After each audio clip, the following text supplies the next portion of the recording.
Hello there, happy innovators. I'm going to share another story with you today. Back in 2002, my wife and I were living in Maryland, very close to Washington, D.C. And we spent a lot of time, going to the mall area in Washington, D.C. because we both just loved it so much, And this one time, there was going to be a anti-war protest on the mall area.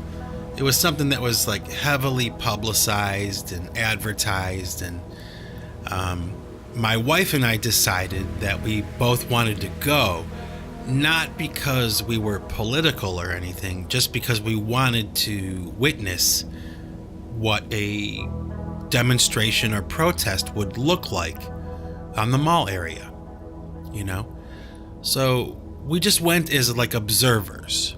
My wife and I are not political people, so we were just going to this demonstration just to observe and to witness the situation and have the experience. Okay. And we showed up to this demonstration and there were a lot of people there. Okay.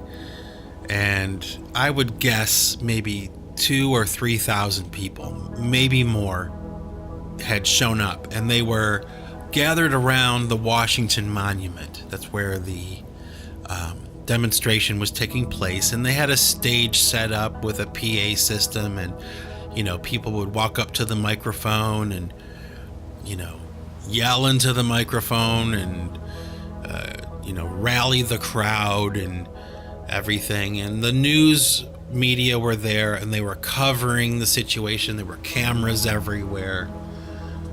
And maybe about 500 feet away from this area where everyone had gathered to protest the war in Iraq, there was this smaller group of people that represented the other side of the argument. Now, it was a much, much smaller group of people. And my wife and I were just kind of orbiting these situations. We were walking around and, taking pamphlets and talking to people and, just being engaged by different people with different ideas and different politics. And it was quite fascinating. It was worth the time to just have the experience and to see something like this, right? But the reason that I'm talking about it, the reason that I'm bringing it up and telling you the story is because it was really a lesson to my wife and to myself about the news media, okay, and how they can misrepresent via a camera and editing, how they can misrepresent an event. Okay. Now, I hear all the time now about fake news and how the media is biased and all those things. And it's one thing when you hear that coming from someone else, okay? Someone explaining to you how biased the news media is, okay? And it's a completely different thing to witness it with your own eyes. There was this event that my wife and I witnessed, okay? One very large group of people that were protesting the war, and then a very small group of people that were advocating the war, okay, in Iraq. And what was interesting, and the reason I'm bringing it up, is that later on that night, when we saw the coverage of this event on the news, it was almost completely misrepresented, okay? And I wouldn't have believed it if I hadn't have seen it for myself, okay? But basically how it shook down was like this. on camera, on the news, both groups were represented as if they were equal. Okay, like as if both groups of people, the advocates of the war and the protesters of the war, were equal in number. Okay, that was how it was presented on the news. And it was shocking to me that it was done that way, that it was not a truthful representation of what I witnessed with my own eyes. Okay, it was clearly being manipulated. And I guess that's why I'm bringing it up, because that's what I remember. You know, not only was the experience fascinating, like while we were there and just watching, you know, the professional protesters and the, you know, and how organized it was and all those things, and just the different personalities and the different signs that were being held up, and just watching this interaction, you know, watching this event, and seeing the smaller group as well, you know, yelling as loud as they could and holding up their signs too. But just this idea that what happened in reality and what was portrayed on television were two completely different things. So now when I hear people talk about the bias of the news media, my memory immediately goes back to that experience, and I remember how inaccurate it was portrayed on the news. And that's the only reason I'm talking about it. You know, it's one of those things. It's like I said, when you hear someone else's account of what happened, it's not the same as when you see it with your own eyes. So there is no one who can tell me that the manipulation via the news media doesn't happen. You can't convince me that that never happens, because I witnessed it with my own eyes. And it was disappointing, it was shocking, and it was interesting. So, there you go. A short little story. Okay, so now I want to share with you another story, okay? So, one time when I was living in Maryland, okay, there was going to be a Right to Life march on the mall area. And my wife had to work, but I didn't. So I decided that I wanted to go. I wanted to experience that. And so I went by myself. And I'll tell you what, I'm glad I did, because yet again, there was another example of how the news media can manipulate perception. Okay? So I get on the metro and I make my way down towards the mall area. And as soon as I got off the metro, it was like being at a rock concert. Okay, there were so many people on the mall area. If I had to guess, I would guess at least a arena-sized group of people, like 20,000 people. Okay, that's what I would guess.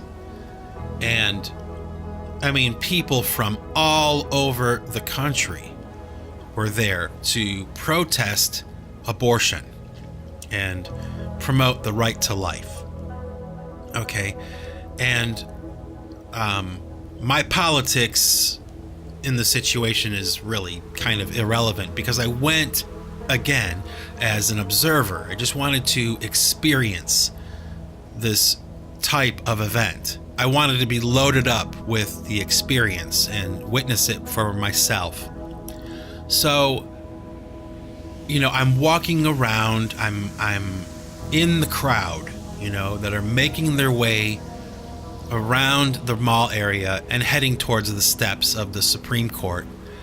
And man, I gotta tell you, it was a revelation, okay? Just how many people were there and, rabid about this issue, and just people from everywhere.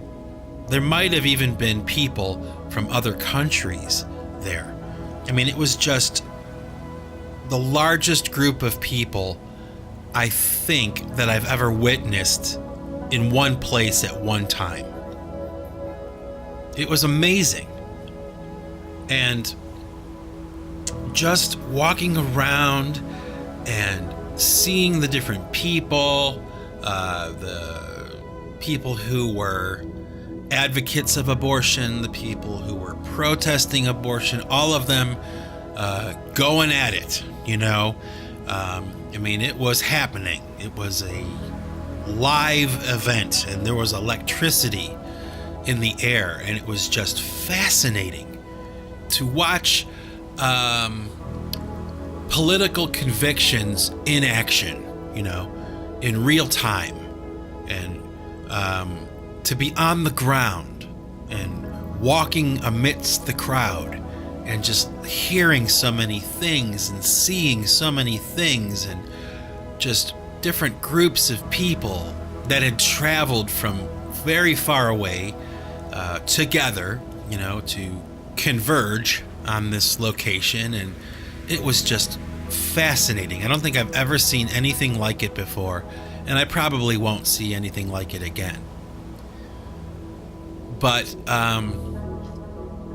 it was also kind of interesting to experience what seemed to be like a contempt for these protesters from the authorities around this situation. It seemed like the police and the authorities were not happy that this protest was happening. That's probably the best way I could describe it. It just seemed like there was this sense of the protesters of abortion against the authorities. That's what it seemed like, or that's what it felt like. Like they weren't welcome there. And I'm not quite sure if that's correct. Okay, it's just what it seemed like. But once again, it was one of those things where later on that evening, when I watched the news coverage of this massive protest, okay, it was portrayed on the evening news as if it was really just like this small group of people who decided to show up and cause trouble. Like, that's really what it seemed like on the news later that night. And I think to this day my wife regrets not going with me, because it was really a one-of-a-kind experience, especially for a guy like me, okay? And I'm so glad I went. I'm so glad I experienced it. But the reason I'm bringing it up is because, once again, it's this misrepresentation idea. Like, I was there. I saw it with my own eyes. I mean, it was astonishing how many people were there.